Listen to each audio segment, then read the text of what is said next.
Mais dans le fond, Tesla, quand ils ont parti, il y avait énormément d'argent à investir pour développer cette technologie-là. Mhm. Et la majorité des manufacturiers automobiles étaient, on va se dire, chumé avec les pétrolières aussi. Mhm. Donc, Ils voulaient pas voir Tesla évoluer. Là. Exactement.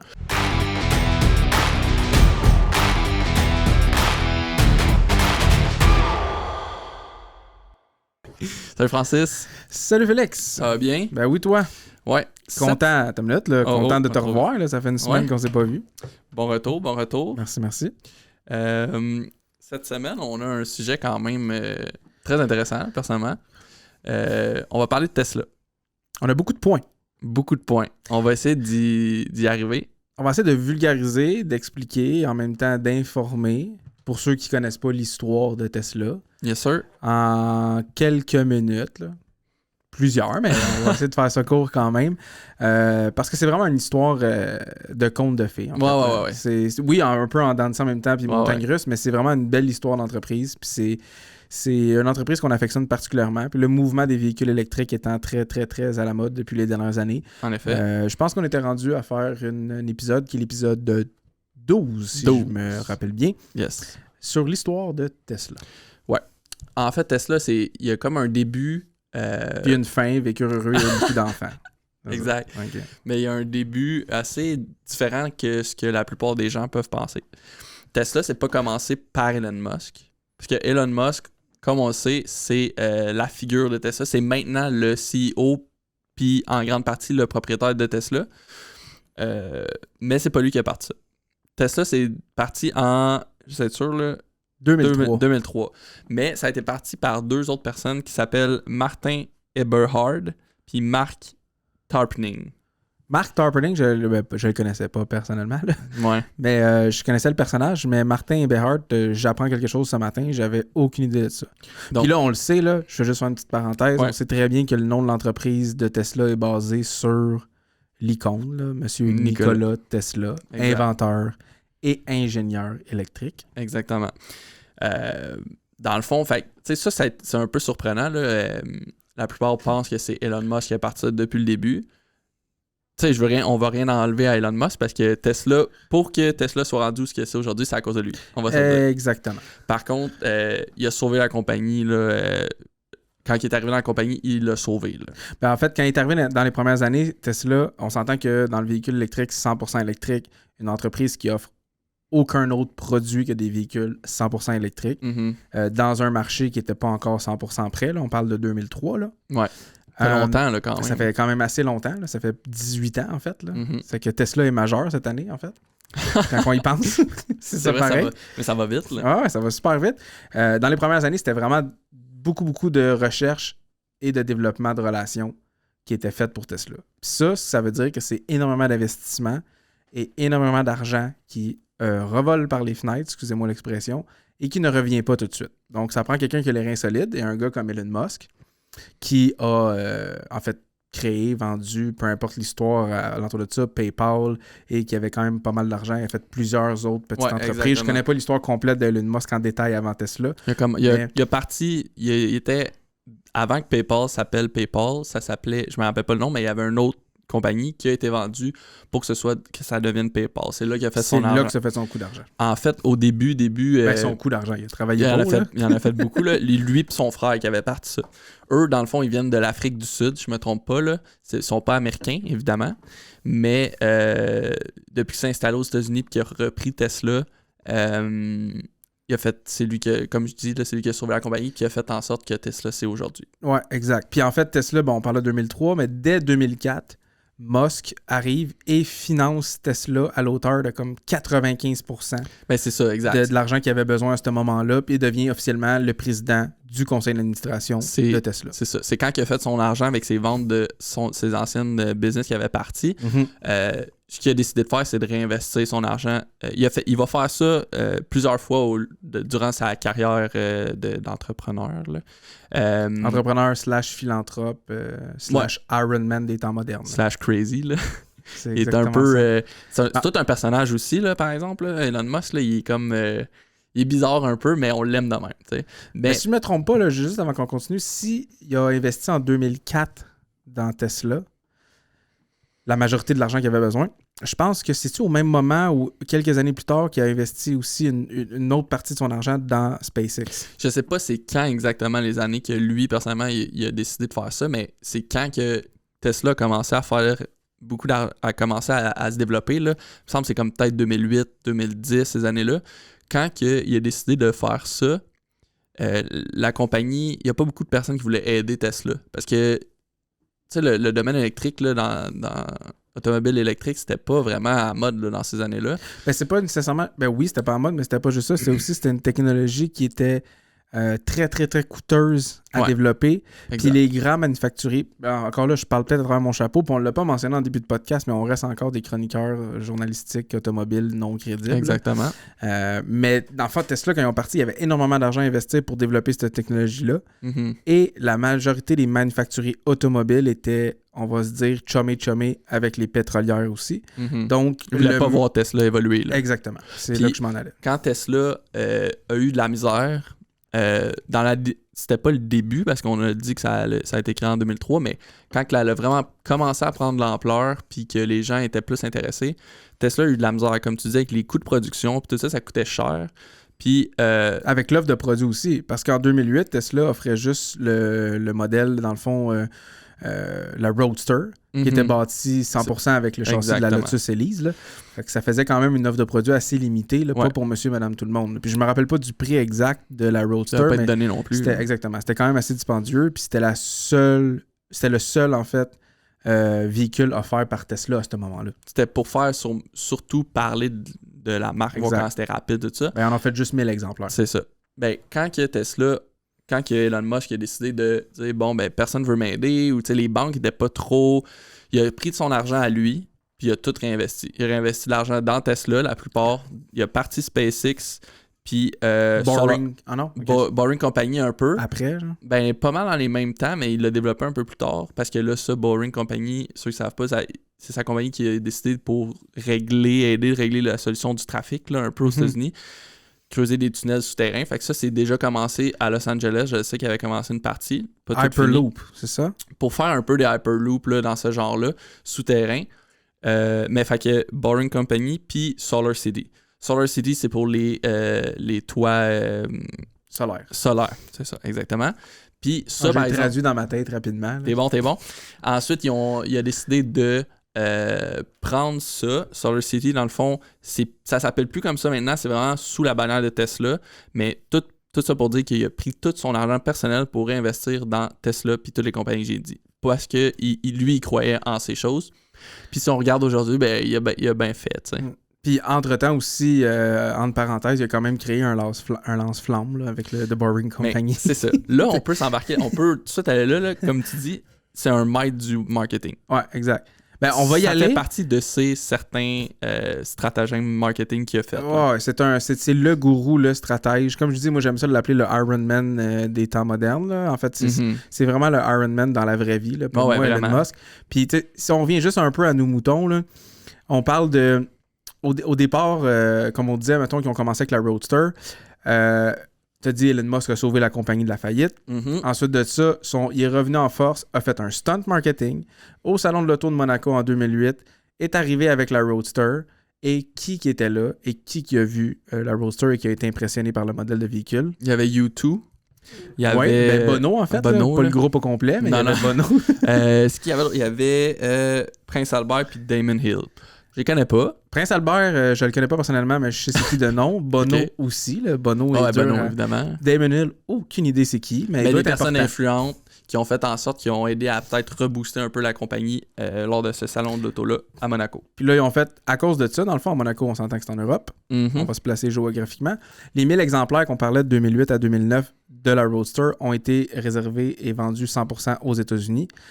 Suite au salon de Monaco, ils ont fait une série limitée de la Roadster à 250 exemplaires, en 2009. C'était une édition signature pour l'Europe. Fait que là, c'est devenu un peu trendy, puis c'est parti. En 2012, on fast-forward 3 ans plus tard, Elon Musk a fait comme, OK, on arrête tout ça, on abandonne la Roadster, et ils ont fait place au modèle classique qu'on connaît aujourd'hui, qui est la modèle S. Ouais. Puis ensuite, avec ça, c'est là qu'il s'est vraiment focusé à partir de là, d'essayer, il s'est donné un objectif de faire des véhicules plus abordables. Puis c'est là qu'est venue un peu plus tard la Model 3. Évidemment, la Model 3, c'est celle que vous voyez la plupart. Là, je sais qu'il y en a d'autres, là, mais la plupart sur les routes, les Tesla, vous voyez, c'est la 3. La Model 3 parce que c'est la plus abordable. C'est un très bon autonomie. Même au départ, la Model S, au départ, était disponible en 3 modèles. Puis elle permettait de faire... elle avait une autonomie... La S, oui, exact.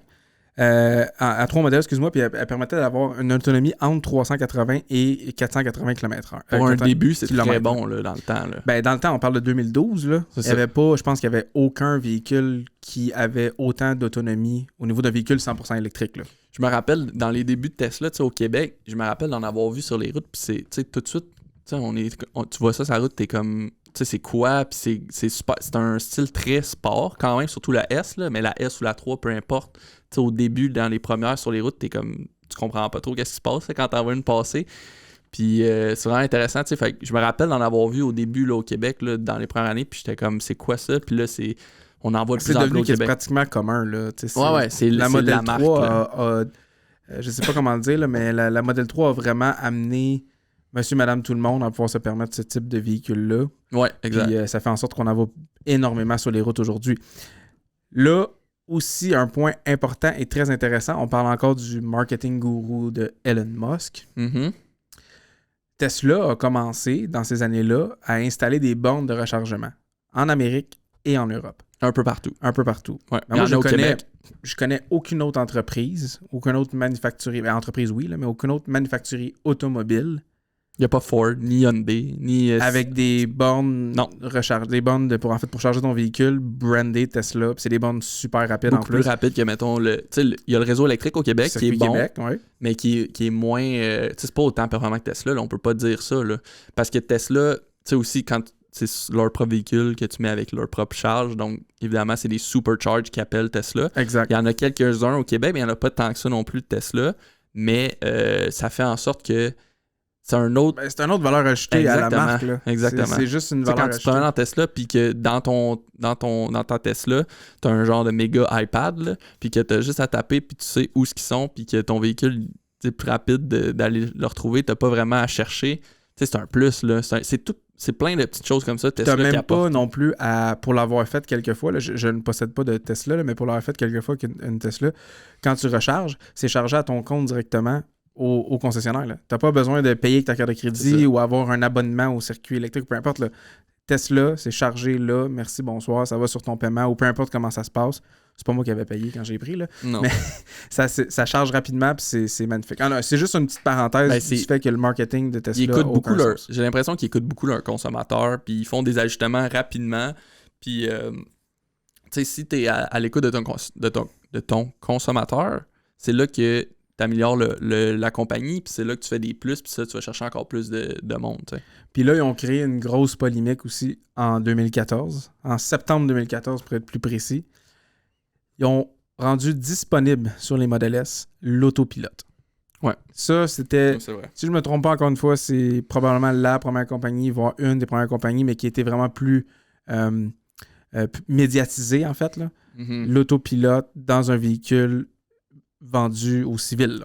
C'est parce que c'est quelque chose de quand même touché, là, parce que tu sais, on nous dit texte pas au volant, essaie pas à parler au volant, mais là tu peux faire une sieste au volant quasiment. Là, et tu fais confiance à la technologie. Parce qu'elle était très bonne. Tu sais, au début, il y a peut-être eu des problèmes, c'est normal, il y en a encore, mais avec comme des accidents qu'on appelle. C'est ça, exactement, des problèmes.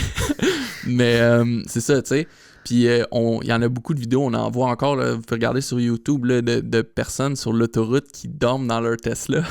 Ils sont payés dans le trafic où ils font juste rouler, puis même c'est dangereux, là, je ferais pas ça, personnellement. Aujourd'hui, en 2021, je te dirais que là, je fais pas mal confiance à la technologie parce qu'on parle que c'est depuis 2014 qu'elle est disponible dans ces véhicules-là. C'est des options, des updates et tout, mais si on regarde, là, la Model S, elle a débuté, excuse-moi, en 2012, puis en 2015, pendant 2015, on enregistre quand même seulement, là, je mets des guillemets, seulement 75 000 ventes. C'est quand même... c'est 2015, beaucoup. Quand tu penses aux véhicules, excuse-moi, là, quand tu penses aux véhicules électriques en 2015... C'est énorme, mais en vente de véhicules, juste véhicule pour véhicule, c'est pas tant énorme. Pourquoi je dis ça? C'est parce que pour s'assurer une croissance et une rentabilité avec une compagnie comme Tesla, c'était difficile. Là. Donc, ils ont dû rapidement essayer de vraiment percer à 100% le marché puis donner le numéro 1, ce qu'ils ont fait avec brio. C'est ce qu'on disait dans les coûts de production, il faut qu'ils compensent. Et là, sont arrivés avec tous les autres modèles qu'on connaît aujourd'hui, qui fait l'acronyme SEXY. Exactement. Le modèle S, vas-y. Le modèle S, le modèle 3. On peut les montrer, là, dans le fond. Ici, on a le modèle S. Ouais. Un peu plus... Le plus luxueux. Plus cher aussi, évidemment. Ensuite, on a le modèle 3. Celui que vous voyez probablement le plus sur la route, là. Tourne autour de 45 000 52 000 excuse-moi. Exact, 50. Avec les rabais en plus qu'on peut avoir au Québec. Ensuite, on a la modèle X. Exact. Avec les portes en Falcon qu'ils appellent. Falcon Wing, on a le Y. Fait que dans le fond, le Y, c'est comme un X, mais plus petit. Un mini SUV. C'est sur la plateforme de la modèle 3. Exact, c'est ça. On voit, ils se ressemblent tous. Pour moi, c'est le même principe qu'un exemple, je pourrais te dire un Mazda 3 puis un CX-5 ou un Audi A4 puis un Q3. C'est ça, c'est leur version SUV. Exactement. Fait que la modèle 3 qui est la plus vendue. Ensuite... là, on parlait des modèles, en fait, mais si on regarde, il y avait en 2016, ils ont lancé le prototype de la modèle 3. Puis là, ça a été, on parle encore de marketing, là, ça a été la folie. Les précommandes, si je me souviens bien, c'était 1 000 $ pour réserver le véhicule. Et il y avait 2 500 $ pour confirmer ta commande. Donc, ça te coûtait 3 500 $ US pour réserver et commander en pre-order, là, en un autre précommande. stunt marketing. Gros stunt marketing, là, sur tous les réseaux. Tout le monde disait que j'avais commandé leur modèle 3. Ça faisait influenceurs, ambassadeurs, peu importe qui, quand, comment, pourquoi. Tout le monde en 2016-2017 ont précommandé leur modèle 3. Même si la majorité ne l'ont pas acheté finalement et ont été remboursés. Mais 500 000 inventaires de vente. 500 000 exemplaires de précommande. C'est fou, là. C'est incroyable. C'est ça qui te permet de prendre l'argent puis de le réinvestir. Ce qui a permis à Elon Musk de prendre cet argent-là, de réinvestir en la compagnie encore puis la faire tout le temps fructifier et grandir la compagnie. Ça, c'est quand même... sans aide gouvernementale. Puis, Tesla sont bons en marketing. Peut-être qu'aujourd'hui, oui, là. Je ne veux pas m'avancer. Probablement, parce que je pense que c'est une des plus grosses compagnies de véhicules tout court là, dans le monde. Là. La valeur, là. Ouais, en valeur boursière, oui. Exactement. Puis... fait que tu sais, c'est quand même beaucoup. Puis aujourd'hui, c'est le véhicule électrique le plus vendu dans le monde. En Amérique du Nord, en tout cas. Ça, je ne sais pas, c'est toi qui l'avance. Mais c'est le véhicule électrique le plus vendu en Amérique du Nord. Puis tu sais, c'est beaucoup d'argent là, à mettre. Là. Fait que c'est des risques qu'il a pris. Par contre, ces risques sont rapportés quasiment à chaque fois. Puis c'est une belle histoire. Là, puis ils n'ont pas arrêté non plus. T'sais. Ils ont créé ces 4 modèles-là qui représentent en fait une grande partie du marché puis de ce qu'on a besoin aujourd'hui. Donc le véhicule, le sédan, là, la berline luxueuse, la berline un peu plus abordable avec la modèle 3, le VUS un peu plus gros avec beaucoup d'espace de rangement, peu importe pour la famille avec le modèle X. Et ils sont arrivés avec un SUV aussi plus petit, plus abordable avec le modèle Y. Donc ils répondent à tout. Mais ils n'ont pas arrêté là. En 2017, ils ont annoncé l'arrivée d'un semi-truck. Oui, je l'ai. Donc, prévu pour 2019, en fait, il a déjà sorti. Il a une autonomie de plus de 800 km. C'est fou, la recherche-développement, tout ce qu'ils ont pu créer. Là, ils sont rendus à un autre niveau. Le 2019, le modèle Y, le dernier, le plus petit et le plus jeune de la famille, a été dévoilé. C'est le semi, le semi. Ça, c'est le modèle 3. Non, c'est pas vrai. Je comprenais rien pendant 2 secondes. Mais ça, c'est le... Puis si tu regardes, là, le conducteur est assis en plein milieu. J'avais même pas remarqué ça. Le banc est fait, t'es assis en plein milieu. C'est dans un F1, dans le fond. T'es pilote central, sauf que t'es assis un petit peu plus haut que dans un F1. Ben, pas loin. Ouais. Pas loin. Fait que tu sais, c'est fou, là, pareil. C'est plein de petites choses. Là. Si vous êtes déjà embarqué dans une Tesla, vous le savez, là, la fini est très minimaliste, mais c'est très futuriste en même temps. Si vous avez jamais, vous pouvez aller voir là, les intérieurs là, sur Google ou juste regarder l'intérieur d'une Tesla. C'est vraiment c'est spécial. Comme je dis, il y a le gros iPad. Ben, c'est un autre monde, dans le fond, complètement. Là, puis là, on arrive dans un autre monde parce que là, 2 ans. Là, exactement. Un peu moins que 2 ans parce qu'on débute 2021. En 2019. 2019. grosse conférence, gros dévoilement du Cybertruck. On l'aime ou on l'aime pas. La présentation, pour ceux qui ne l'ont pas vu, allez, on peut pas le présenter, là, mais allez sur YouTube, allez voir ça. C'était magistral, c'était hilarant. Tout un coup de marketing. Mais on parlait, là, rapidement, je fais une parenthèse, on ouais. parlait de vite par balle, ou je sais pas trop comment il a appelé ça. Indestructible. Indestructible. Il a invité quelqu'un sur la scène.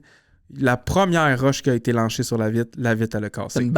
C'était genre une balle de métal, ou je sais pas trop. C'était comme trop drôle. Sûr que ça allait. Sa réaction, c'était juste, on va travailler là-dessus. Il était comme, oups. Ça l'a pas empêché, je sais pas combien de millions de personnes. On pourrait ressortir les chiffres, peut-être qu'on pourrait les mettre à l'écran pendant le montage, mais il demandait seulement 1000$ pour le réserver en précommande. Même stratégie, même stunt marketing que la Model 3. Et encore une fois, dans la semaine à suivre, j'ai jamais vu autant de stories de personnes, de connaissances, de même de monde que je connais quasiment pas. Cool, j'ai commandé mon Cybertruck. C'était le plus gros stunt marketing que j'ai vu des dernières années. Puis tu sais, c'est la manière que Elon y annonce ça, puis tout ça, il est tout le temps comme nonchalant. Exactement. Il est tellement nonchalant, c'est comme s'il s'en foutait, mais on sait très bien qu'il s'en fout pas, mais il y a rien qui te stresse. Il est tout le temps comme... Il est pas trop à l'aise devant la caméra non plus. Il est awkward un peu devant la caméra. Il est main dans les poches. Ouais, il est habillé bien normal. Tu sais, c'est pas un gars... Puis c'est drôle parce que... tu sais, le Cybertruck, comme on dit, là, c'était 1000$ pour le commander. Avec tout le monde l'a commandé. Ce qu'il a fait avec ce coup de marque... Ouais. En plus, ce 1000$, c'est un 1000$ remboursable. Exactement. Plus, là, c'était 100% juste pour un stunt marketing. Et mettons, là, j'ai pas les chiffres, là, mais mettons qu'il y a... T'as jamais les chiffres, Francis. Non, non, j'en ai quelques-uns. Là, mais... admettons là, qu'il y en a, je sais pas moi, 100, 150 000, 200 000, 500 000 qui ont été en précommande. Quand même, ouais. Probablement que quand ça va voir le jour, le Cybertruck, là, en vrai, là, on parle de quoi? On parle de... On a-tu de l'année? Ça devrait sortir en 2022. Ouais, à peu près, ça a exactement. été repoussé, ça a été repoussé un peu à cause de la COVID, fait qu'on peut pas avoir les dates exactes, là, fait que j'ai pas encore les chiffres. Mais admettons que là-dessus, il y a juste un 10% du monde qui l'achète pour vrai. C'est pas grave, là. L'argent a roulé, puis le stunt marketing a été complété. C'était fou parce que, comme je dis, il a toujours fait ça, là, je le répète, là, mais il a réinvesti dans la compagnie avec cet argent-là. Ce qu'il a pu faire avec l'argent des précommandes de Cybertruck, c'est de pouvoir améliorer, puis ce soit plus rapide la production des autres modèles qui étaient en vente. Parce que ça commençait à être en retard parce qu'il y avait beaucoup d'engouement. Fait que là, avec ces je sais pas comment ça s'appelle, là, mais les gros entrepôts qu'il a construits, là, c'est gigantesque. Là. Il a pu améliorer puis mettre plus rapide la production des véhicules avec le financement de la Cybertruck. Puis tout ça, c'est tout calculé dans sa tête. Là. On peut pas dire que c'est pas calculé. Puis à la limite, c'est pratiquement de l'autofinancement. Là. Exactement. Puis, tu sais, ça l'a permis de faire plus de ventes, que l'argent a rentré. Puis cet argent-là, pour que tu dis qu'il était remboursable, le 1000$, ça change rien parce que s'il leur donne dans 1 an ou 2, ben, son argent est refait avec la vente de plus de véhicules. Fait c'est toutes des stratégies quand même fous. Puis, tu dis, ils font du marketing, oui, mais ils en font pas. Non, ils en font pas. Ben, je veux dire, c'est des coûts de marketing plus. C'est des stunts, ouais, exact. Tu vois pas d'annonce de Tesla à télé. Tu vois pas d'annonce sur Internet. Si tu veux une Tesla, tu le sais que tu veux une Tesla, puis tu vas le chercher. Exact. C'est ça qui est intéressant. C'est un mouvement. C'est fou, pareil. Exactement. Ouais, exactement, c'est fou. Puis là, pour 2022, qui était supposé être pour 2021, mais là, la COVID vient à changer le monde, en fait. Là, c'est pas compliqué. Changer nos vies, Frank. Changer nos vies. Respect. Je suis pas dans un moment de silence. Ok, parfait. Okay, le retour, t'as entendu, on en parlait en 2003-2004, de la Roadster. Donc, ils vont revenir avec la Roadster qui va être un modèle disponible chez Tesla, prévu pour 2022. Le plus rapide dans toutes les Tesla qui ont été créés à date, en bas de 2 secondes. Ça, évidemment, c'était 1.9, je pense. Je pense que c'était quelque chose comme ça, c'est fou. En bas de 2 secondes, 1.9. T'es proche. Ouais, j'ai essayé d'avoir un chiffre. C'est que j'ai essayé d'avoir un chiffre. Tu l'as eu. Après, 80% des marchés de véhicules électriques aux États-Unis, c'est Tesla qui possède ça. Fait que tu sais, comme je disais, c'est le plus vendu. La règle du 80-20, là. Exactement. Ensuite, moins de... C'est 500 000 véhicules de vendus en 2020. En 2020, Tesla a livré pas moins de 500 000 véhicules. Là, on parle de juste l'année 2020, là? Ouais. Et là, on commence à parler, là. Là, on commence à avoir les chiffres. Ouais, là, on a des chiffres. Mais c'est fou, pareil, parce que ça mange complètement le marché électrique. C'était ça qu'ils possèdent. Puis, éventuellement, ce qu'ils vont faire avec... Parce que là, on parle de véhicules électriques, là, on parle de Tesla, mais Ford, s'en vient avec un Hummer électrique. Toutes les autres compagnies vont compétitionner, fait que les prix vont se stabiliser puis ils vont diminuer avec la production va coûter moins cher éventuellement, tout ça. Puis je pense que c'est peut-être une légende urbaine, là, fait que vous me corrigerez dans les commentaires. Mais si je me souviens bien, il y a certains brevets ou certaines recherches au niveau des moteurs électriques et de peu importe la technologie qu'il y a dans les véhicules électriques de Tesla que Elon a partagé avec d'autres manufacturiers. Je ne sais pas si c'est une légende urbaine ou si c'est vrai. Ça me dit de quoi, par exemple? On vérifiera, là, puis vous nous corrigerez dans les commentaires, mais il me semble qu'il y avait quelque chose par rapport à ça, parce que en ce sens que Elon Musk, oui, veut faire de l'argent. Veut réussir, mais c'est pas juste ça. T'sais, il veut vraiment aller plus loin puis faire avancer les choses. Il veut laisser un impact. T'sais. Exactement. Et en fait, il veut vraiment changer le monde. Exact. Puis je pense que c'est même pas exagéré de dire ça. Non, c'est son but. Quand tu prends tout l'argent que tu as pour investir dans une compagnie qui va changer pour l'environnement, pour le transport, qui va changer le marché automobile complet. Quand tu réinvestis ton argent de même comme ça dans ces choses-là, c'est parce que tu as un engouement, tu veux pas juste faire de l'argent. T'sais, oui, il est la personne la plus riche au monde avec Jeff Bezos, puis là, c'est une guerre. Une fois que tu as établi une marque comme ça, après ça, tu te lances dans d'autres choses. La philanthropie, comme il fait, Mars, là, qui veut aller sur Mars, tout ça. Coloniser Mars. Coloniser. Ouais, mais non, je l'ai dit comme faux. Là. Bon, je t'ai eu. Mais tu sais, c'est ça, il veut vraiment développer ça. Puis Tesla, c'est une belle histoire. Comme on disait. C'est pas compliqué en fait. N'importe qui connaît ou qui connaît pas les véhicules électriques connaît Tesla. Et évidemment, Elon Musk, bon, c'est peut-être pas tout le monde qui connaît ce nom-là ou connaît ce personnage-là, mais c'est vraiment un grand homme, on peut dire ça comme ça. Là. Super, très intelligent, là, on va se le dire. Là. Ouais. C'est toutes les technologies qu'il a développées pour Tesla. Il est à l'avant-plan dans sa compagnie aussi. Il est très, très, très à l'avant-plan. Ouais, il est ouvert aussi. Tu le vois souvent. Dès qu'il parle, quelqu'un l'écoute. Sur Twitter, peu importe. Fait que... Puis, en fait, pour terminer, peut-être pas pour le Cybertruck présentement parce qu'on n'a pas les caractéristiques du Cybertruck. Fait qu'on ne sait pas c'est quel type de roue qui va être dessus d'origine. Éventuellement, mais on va en voir pour tous les autres modèles de Tesla, en fait, pour la gamme Sexy, sur artexos.com, simplement rentrer votre année, marque et modèle et l'ensemble des modèles de Tesla, donc la modèle S, la modèle 3, la modèle X et la modèle Y. Ouais. On va avoir des roues disponibles pour votre véhicule, puis même que certaines roues ont été conçues avec la technologie Flowform, ce qui fait en sorte que, dans le fond, dans sa conception, la roue est plus solide et plus légère, ce qui est encore plus efficient pour les véhicules électriques. Exact. Donc, on vous invite à visiter artexwheels.com. Merci Félix. Merci Francis.